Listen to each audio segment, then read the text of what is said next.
Beleza, então, pessoal. Nas aulas anteriores, a gente falou um pouco sobre as filosofias, né, as escolas filosóficas do período helenístico, né, que é aquele período que se concentra basicamente, né, no recorte cronológico, é entre a queda do Império, entre a ascensão, perdão, do Império Macedônico e a ascensão de Roma, tá bom? Lembrando que Roma é herdeira direta desse helenismo, né? Dessa cultura helenística, que se pretendia universal, ou seja, que se pretendia uma cultura que tinha como objetivo unificar, do ponto de vista político e cultural também, a região da bacia ali do Mediterrâneo, ou seja, aquele mar interno ali que divide Ásia, África e Europa. Certamente em história vocês já, se não viram, já vão começar a ver que aquela região, a região do mar Mediterrâneo, ela é o principal centro econômico do mundo antigo, mas é também a região também é uma região de intensa troca cultural, tá bom? Então, povos da África, da Ásia e da América e da Europa estão ali interagindo, ok? O mar ele faz esse papel de ponte, né, entre os produtos e as culturas. Então, quando há contato entre culturas, há trocas, né? As culturas elas dão e recebem informações e criam informações novas, tá bom? Criam visões, posicionamentos novos. A própria filosofia ela nasce, né, desse diálogo intenso entre os gregos e os povos não gregos, povos já mais antigos. E isso se intensificou à época do Império Macedônico, né? E depois da queda, continuou, tá bom? Na verdade, esse diálogo, ele é intenso até hoje, né? É uma região bastante intensa do ponto de vista econômico, né? Não é mais o ponto central da economia mundial, mas ainda é relevante. Para essa época é ainda mais relevante, tá bom? A gente começa falando muito de cultura helenística, porque, pessoal, o cristianismo, enquanto religião, ele é fruto dessa cultura helenística, tá bom? Ele é derivado de uma religião monoteísta, tá bom? Ou seja, uma religião que acredita que o universo foi criado por uma única entidade, tá bom? A qual eles chamam de Deus, e que essa entidade seria responsável, portanto, pela criação do universo, dos seres, e essa seria a explicação primordial, tá bom? Tem um historiador francês, o Paul Veyne, ele tem um livro muito interessante chamado Quando o Mundo se Tornou Cristão, que ele fala sobre a ascensão do cristianismo no Império Romano. E um dos capítulos ele dedica ao judaísmo. Então, a tese dele, Paul Veyne, é que o judaísmo ele começa como uma religião de monolatria, ou seja, que reverencia um Deus específico.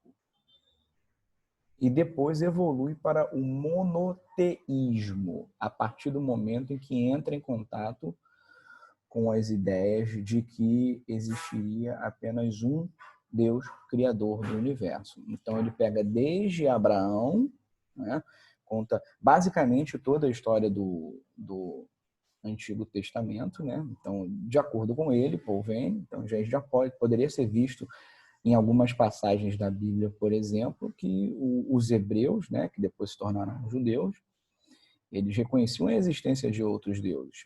Entretanto, eles tinham um pacto com um deus específico, né, Javé, né, a tradução mais fácil aqui para a gente, ou Jeová, e esse contrato, né, de proteção e reverência seria exclusivo com o povo hebreu, que se tornaria judeu depois. E os hebreus, na época da escravidão no Egito, entraram em contato com uma experiência monoteísta no Egito, né?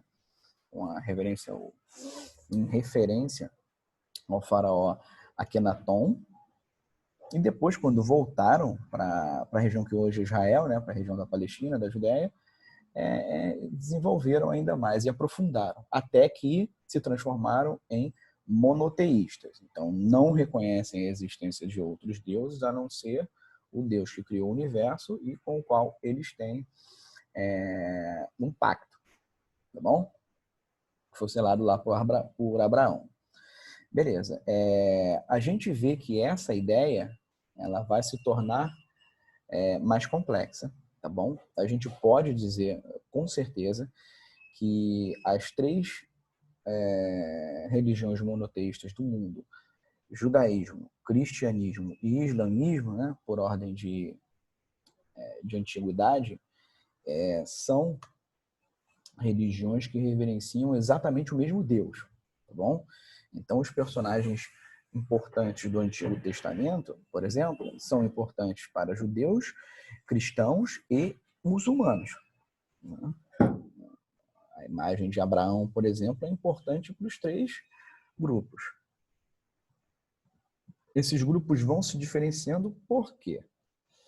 Os judeus ainda obedecem à lei mosaica, né? Ou seja, a lei de Moisés. Quando Moisés, né, trouxe o pessoal de volta do Egito para a Terra Prometida, né? Para Israel. Os cristãos seguem a lei de Jesus, né? A interpretação de Jesus, e mais ainda as interpretações que foram feitas posteriormente a ele, né? Já que, até onde a gente sabe, ele não deixou nada escrito. E, por fim, os muçulmanos eles seguem a tradição do profeta Maomé, o profeta Muhammad em árabe, né? Então, que de acordo com eles, né, inclusive o profeta Maomé, ele fecha esse ciclo de grandes profetas. Né? Então, os muçulmanos reconhecem a importância, por exemplo, de Moisés e de Jesus. Só que para ele, a figura mais destacada seria o Maomé. Então, repare, são três religiões muito parecidas no que diz respeito à adoração exatamente ao mesmo Deus. No que elas se diferem, no entanto, né, em rituais, no como reverenciar esse Deus e a interpretação que se dá a ele, tá bom? Mas reparem, são três religiões que também têm uma importância muito grande naquele cenário do Mediterrâneo, né? O cristianismo e o islamismo muito mais do que o judaísmo, né? Porque enquanto o judaísmo não é uma religião proselitista, ou seja, não sai por aí convertendo os outros, o cristianismo e o islamismo têm como princípio o proselitismo, ou seja, a conversão de outros povos, né? A questão do evangelho para o cristão, a questão da jihad para o muçulmano. Então, essas são questões muito importantes para a gente saber. Então, a aula de hoje vai ser uma aula de pano de fundo, ou seja, para a gente entender direitinho a ascensão do cristianismo e da filosofia cristã, tá bom? Por que é importante a gente fazer isso, pessoal? Porque mais adiante a gente também vai estudar a filosofia árabe, tá bom? E nesse sentido, a filosofia árabe ela ainda é uma herdeira do helenismo, tá bom? Assim como os filósofos cristãos vão voltar para a Grécia Antiga para tomar ali emprestado alguns conceitos, algumas ideias, para formular as suas teorias, os religiosos, né? Os filósofos muçulmanos farão exatamente a mesma coisa, tá bom? Então, há um diálogo intenso. Eu volto a bater nessa tecla. O diálogo intenso entre culturas, tá bom? Deixa eu passar aqui. E quando a gente começar a estudar o cristianismo especificamente, a gente vai ver que o cristianismo ele bebe muitíssimo nessas fontes, tá bom? Então, algumas ideias que a gente vê do cristianismo, na verdade, não são ideias que nascem no cristianismo, mas o cristianismo incorpora essas ideias, tá bom? Bom, vamos lá. O que está acontecendo aqui? Um pouco do panorama histórico. Mais ou menos há 2020 anos atrás, Roma dominava a região que hoje é o Oriente Médio, tá bom? Para o que nos interessa, porque hoje é Israel, tá bom? Então mantinha ali o seu domínio político e econômico, tá bom? Dentro da tradição judaica, a figura do Messias é a figura daquele libertador, né, do povo hebreu, povo judeu, e aquele libertador, né, diante do domínio dos estrangeiros, ou seja, de povos não judeus, tá bom? Essa figura muito destacada, por exemplo, como Moisés, e na época do domínio romano, né, há mais ou menos ali 2020 anos atrás, né, supondo que essa cronologia está certa, né, a gente sabe que ela é discutível, mas supondo que ela esteja certa, há mais ou menos 2020 anos atrás, Roma então está exercendo ali o seu domínio sobre os povos da região, incluindo os judeus, tá? E a princípio, Roma tem um problema com os judeus, tá bom? E qual é o problema dos judeus? Se vocês não estudaram, vocês vão estudar em história, que os judeus eles não praticavam culto ao imperador romano, né? Ao César romano. Nesse período, o Roma já tinha, há pouco tempo, se tornado um império, né? Tinha deixado de ser república e tinha se tornado um império. E a figura do imperador, né? O Augusto, é uma figura divina, né? Augusto quer dizer divino. Então, a gente vai ver que há uma reverência ao imperador, como se o imperador fosse uma figura divina. Então, o culto ao César, ele era um culto muito mais cívico, digamos assim, do que religioso, né? Tradicionalmente, as religiões politeístas elas são extremamente tolerantes, por um motivo muito simples. O politeísmo ele entende que os deuses eles são deuses de cada grupo. Então, assim, os deuses dos romanos são A, B, C e D, mas os deuses dos sírios são outros. E ok, não tem problema não, né?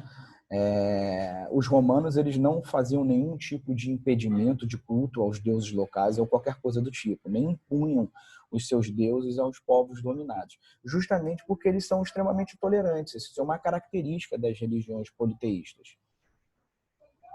Só que a religião monoteísta ela não tem essa característica, porque só existe duas opções. Assim, o meu Deus é o verdadeiro e todos os outros são falsos. Não existe uma terceira opção.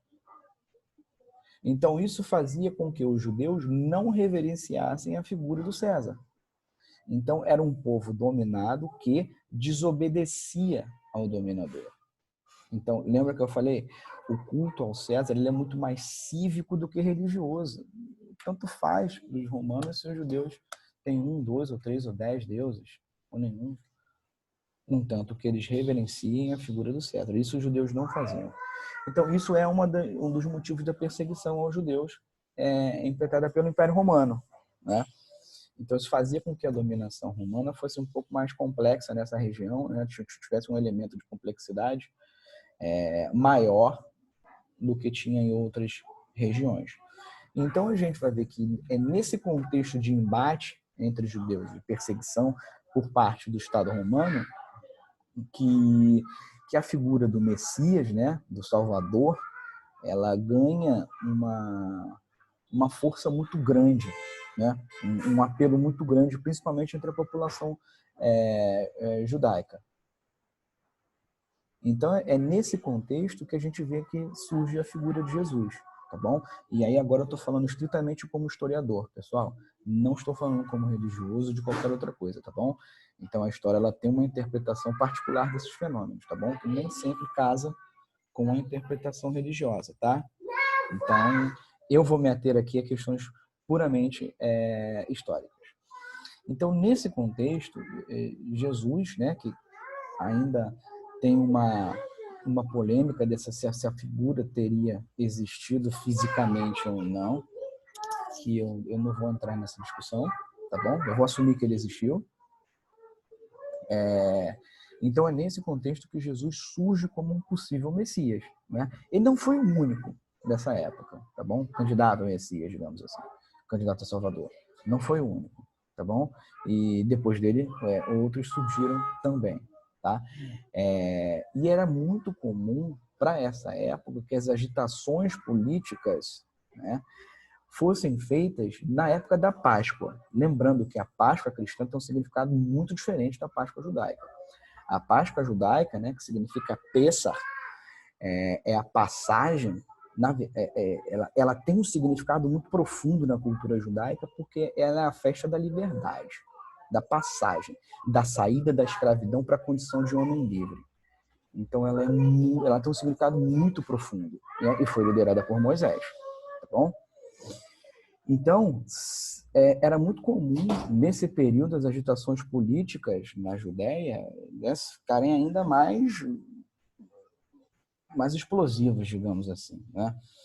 Então, não é à toa que é nesse sentido, né, que a gente vê, por exemplo, a última ceia de Jesus foi um jantar de Pêssar, foi um jantar de Páscoa, né, da Páscoa judaica, que passa a ter um outro significado para os cristãos, né, da questão da ressurreição de Cristo e todas aquelas particularidades religiosas, né, que a gente não vai entrar no caso aqui. Então, assumindo que Jesus, ser humano, tem existido, né, a gente deve assumir também que ele era um grande reformador, não é? Então, ele queria, na verdade, reformar o judaísmo, né? Essa é a interpretação corrente entre os estudiosos do judaísmo, né? Que vem em Jesus uma figura importante. No entanto, para o judaísmo, Jesus não teria sido o Messias, tá bom? É pelo simples fato de que o Messias teria vencido, né? O Messias vai vencer a dominação estrangeira, tá bom? Mas ele é tido ainda hoje como uma figura importante dentro da tradição do pensamento judaico, tá bom? Bom, posto isso, a gente vê que essa figura de Jesus torna-se muito popular, esse sujeito, né? E depois da sua morte, né, assumindo que ela tenha acontecido do jeito que ela aconteceu, ele se tornou uma figura muito importante, porque o cristianismo, ele tem uma novidade extremamente interessante para a época. Talvez, né, do ponto de vista sociológico, a grande novidade do cristianismo foi ele se propor como uma religião universal, né? Católicos, vem do grego, que significa universal. Então, do ponto de vista sociológico, é uma religião que afirma que, diante de Deus, tanto faz se você é preto, branco, azul, amarelo, homem, mulher, rico ou pobre, livre ou escravo. Isso não faz isso é irrelevante para Deus. Porque Deus, enquanto pai, olha para todos os filhos exatamente da mesma forma. Essa é a grande mensagem do universalismo católico, do universalismo cristão, né, nesse primeiro momento. Só que a gente vê que o cristianismo, logo depois da morte de Jesus, né, começam-se as disputas teológicas, ou seja, as interpretações religiosas de qual teria sido a mensagem desse sujeito, né? Até onde a gente sabe, ele não deixou nada escrito. Então, as interpretações que vão ser dadas, inclusive, né, que vão entrar para o cânone da igreja cristã, né, que são o Novo Evangelho, na verdade, surgiram vários evangelhos na época. Né? Alguns são considerados apócrifos ainda hoje, ou seja, eles não são reconhecidos como verdadeiros. Né? Apesar de ter toda uma polêmica entre historiadores, né, sobre a origem e tudo mais, que eu não vou entrar, não nos interessa nesse momento. O que nos interessa nesse momento é o seguinte, pessoal, a interpretação com relação a esse sujeito, Jesus. Quem foi? O que ele foi? Qual era a extensão da sua mensagem? A gente vai ver que essa mensagem do cristianismo enquanto universal, ela é muito profunda e, ao mesmo tempo, para a época, revolucionária. Até onde me consta, né, até onde vai meu pouco conhecimento, foi a primeira mensagem a dizer que todos os seres humanos, independentemente de qualquer coisa, qualquer critério social que possa ser estabelecido, eles são todos iguais. O princípio da igualdade, ela é, para o Ocidente, sem dúvida, uma herança cristã. Para dizer que todo mundo é igual. Então, você não precisa ser judeu para ser protegido pelo Deus dos judeus. Olha a novidade. Para os judeus, sim. Você tem que ser judeu. Porque você tem que fazer o pacto com Deus. Né? O pacto está lá estabelecido pelo Abraão.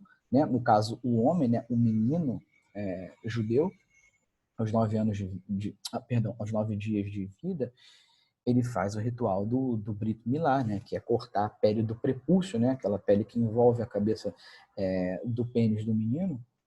E aquele ritual marca o compromisso da comunidade judaica para com Deus. E o compromisso é um contrato, digamos assim. Nós o reverenciamos, você nos protege. Então, até hoje, essa é uma tradição judaica. Por exemplo, por acaso, os muçulmanos eles também têm essa tradição de cortar o prepúcio do pênis do menino. Né? Com as mulheres não tem isso. As mulheres têm uma interpretação diferente dentro da cultura judaica do que vai ter nas outras culturas. Né? A cultura judaica ela é muito menos patriarcal do que a cultura cristã e a cultura islâmica. Então, para os judeus, né, digamos assim, o clube, a comunidade da salvação, a comunidade é uma palavra melhor, ela é restrita. Porque você precisa fazer parte daquela comunidade. Não é à toa que hoje, para você ser judeu, né, você tem que nascer de uma mãe judia. Se o seu pai for judeu e a sua mãe não for judia, tecnicamente você não é considerado judeu. Né? É claro que há a possibilidade de conversão, né, ao judaísmo. Não é um processo fácil, né, é um processo um pouco complexo, né, mas ele existe. Então, qualquer um, a princípio, pode se converter ao judaísmo. Então, hoje isso é muito mais aberto do que era naquela época. Então, naquela época, nascia-se judeu, não se tornava judeu. Então, assim que Jesus morreu, surge aquela polêmica, né, que vai ficar dividida entre a igreja de Tiago e a igreja de Paulo. A igreja de Tiago vai dizer, olha, tudo bem, a gente abriu o clube para outras pessoas, né, para os não-judeus de nascimento. No entanto, esses sujeitos, né, os homens vão ter que fazer o ritual de cortar o prepúcio, porque esse é o pacto estabelecido por Abraão. Então, disso a gente não pode fugir. Tá bom? Então, essa é a igreja de Tiago, digamos assim. A igreja de Paulo, né? E aí, quem é essa figura de Paulo? Paulo é um judeu helênico, é um judeu helenizado. Né? Ele nasce na região que hoje é a Sicília, né? Hoje que seria italiano, digamos assim. Então, ele é um homem extremamente educado, né? Na tradição helênica, ele é um homem de profunda educação filosófica, né? Judeu de nascimento, então ele fala o hebraico, mas ele também fala grego, fala latim, né? Então ele é um homem muito instruído. Né? E era um perseguidor dos cristãos e que, lá na sua caminhada para Damasco, teria visto Jesus e se converteu, de Saulo se transformou em Paulo. Tá? O Paulo, a igreja que Paulo propunha, era uma igreja que não precisava o ritual do Brit Milá, ou seja, o ritual de cortar o prepúcio do pênis, porque Jesus teria acabado com essa necessidade, segundo ele. Então, para o cristianismo, o que vai se chamar cristianismo, né? Christus quer dizer Messias, né? Salvador. Para o cristianismo católico proposto por Paulo, não há necessidade. Basta a conversão por coração, né? Por fé. Então, com isso, abre-se duas estradas para se tornar, né, um seguidor aí do que depois vai ser o cristianismo. Nesse momento, pessoal, cristianismo e judaísmo são coisas que não têm uma distinção. O cristianismo ele não tem corpo. Ele só vai ganhar corpo com a filosofia. Tá bom? Por isso que eu estou fazendo essa longa introdução para vocês entenderem o contexto histórico, tá bom? A gente já está quase acabando a nossa aula, mas vamos lá. Então, essa igreja que Paulo propunha era uma igreja universal, né? Era uma igreja que não se importava com esse ritual do Brit Milá, porque, segundo Paulo, né, na interpretação dele, Jesus teria nos dispensado disso, né? Uma interpretação simplória, tá bom? É claro que ela é mais complexa dentro da tradição cristã, mas não nos interessa nesse momento. Então, essa interpretação faz com que o cristianismo ele seja mais abrangente, ele seja mais acolhedor. No fim das contas, né, a igreja que vai ganhar é a igreja de Paulo, não a de Tiago. Então, a gente vai ver que o Paulo, né, quando passa, e tem lá aquelas célebres cartas aos Coríntios, aos não sei o quê, as passagens dele, do Novo Evangelho, que são extremamente profundas. Então, Paulo passa a pregar o cristianismo onde? Na bacia do Mediterrâneo, né? Entre os romanos, entre os gregos e outros povos. Então, é nesse local que o cristianismo vai se tornar muito forte. Por quê? Mais uma vez, do ponto de vista sociológico, o cristianismo é uma religião com um apelo muito forte. E do ponto de vista sociológico, o cristianismo ele é uma religião que cresce de baixo para cima. De baixo para cima no sentido das hierarquias sociais. Entre os mais pobres, entre os escravos, entre as mulheres. Porque tinha uma noção de liberdade, né, que se diferenciava muito da liberdade do corpo, né? O importante é a liberdade do espírito, né? Já que esse mundo é passageiro, então o reino dos homens é irrelevante. O importante é o reino de Deus. É lá que você tem que ser livre. É para lá que você vai depois que você morre. Então é com lá que você tem que se preocupar, muito mais do que aqui. Então, esse é um apelo muito importante. Uma sociedade extremamente violenta, né? Os romanos eram extremamente violentos. Só a gente lembrar dos espetáculos em que os cristãos também foram submetidos, né? Os espetáculos no Coliseu, em que pessoas iam lá para ver as outras se matando, ou no caso dos cristãos sendo devoradas. Então, isso é uma questão muito, muito... O cristianismo ele toca muito fundo nessas questões. Nesse sentido, é uma religião muito bela. Então, tem uma mensagem muito profunda. Muito profunda. E, assim como o judaísmo, né? Para a gente concluir aqui essa parte, assim como o judaísmo, o cristianismo também não reconhece a figura da religião de César, né?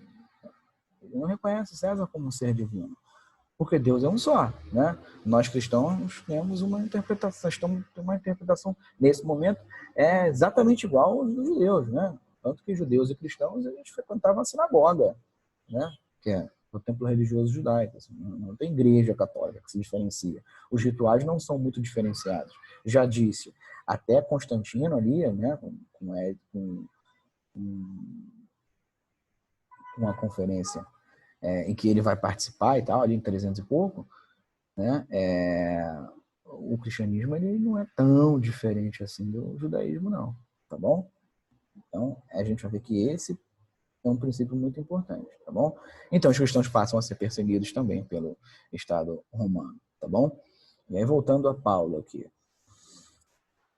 Paulo, quando vai fazer as suas pregações iniciais, ele é ridicularizado pelos gregos e pelos romanos, principalmente pelos gregos. Assim, na cabeça do grego dizer que, pô, não, calma aí, deixa eu ver se eu entendi. Deus é um e é três ao mesmo tempo? É Pai, é Filho e é Espírito Santo? Nasceu de uma virgem? Ressuscitou?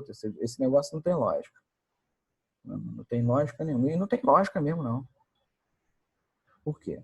Porque são pontos da fé, não são pontos de lógica. Do ponto de vista biológico, um homem não pode nascer da mulher virgem. Do ponto de vista biológico, ele não pode ressuscitar. Né? E ainda porque haviam outras interpretações do cristianismo, né? Será que Jesus é só homem? É meio Deus? Ou é só Deus? Então, reparem, o cristianismo é muito complexo, né? A gente vai falar disso na próxima aula, tá bom? Então, o que eu queria fazer com vocês nesse momento é isso, é fazer um pano de fundo para a gente entender em que contexto se dá o encontro entre o cristianismo e a filosofia, tá bom? Do ponto de vista sociológico, né, e político, para a gente arrematar aqui, nós vivemos em um processo, né, e aí já estamos falando de 200 e pouco depois de Cristo, né, já é um tempo depois da figura de Jesus, a gente vê a própria decadência do Império Romano, né? A decadência do Império Romano vai ser um dos fatores também de crescimento do cristianismo, e o crescimento do cristianismo é um dos fatores de decadência do Império Romano, tá bom? Então, por hoje é só, pessoal. Deixa eu terminar aqui a gravação.